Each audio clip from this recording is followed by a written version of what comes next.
الرحیم السلام علیکم ورحمۃ اللہ وبرکاتہ۔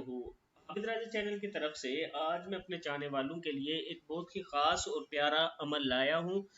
جس نے یہ کلمات کہے اسے بخش دیا جاتا ہے، اگر وہ دعا کرے تو اس کی دعا قبول ہوتی ہے، اور اگر وہ اٹھے وضو کرے پھر نماز پڑھے تو اس کی نماز بھی قبول ہوتی ہے۔ یعنی ایسے کلمات ہیں، اگر آپ یہ پڑھتے ہیں تو آپ کی نماز بھی قبول ہوگی اور آپ کی دعا بھی قبول ہوگی۔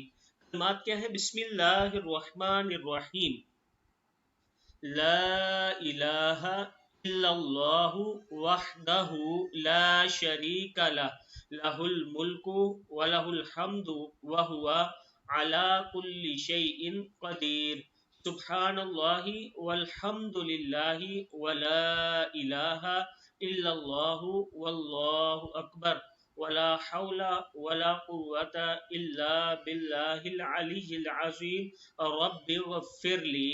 کا مطلب ہے اللہ کے سوا کوئی معبود برحق نہیں، وہ اکیلا ہے، اس کا کوئی شریک نہیں، اسی کی بادشاہت ہے اور اسی کے لیے ہر قسم کی تعریف ہے، اور وہ ہر چیز پر کامل قدرت رکھتا ہے۔ اللہ پاک ہے اور سب تعریف اللہ ہی کے لیے ہے، اور اللہ کے سوا کوئی معبود برحق نہیں، اور اللہ سب سے بڑا ہے، اور برائی سے بچنے کی ہمت، نیکی کرنے کی طاقت مگر بلندی اور عظمت والا اللہ ہی کی توفیق سے ہے۔ اے میرے رب مجھے بخش دے۔ صدق اللہ العظیم۔ یہ دعا آپ پڑھیں، اللہ تعالیٰ کا خاص کرم ہوگا۔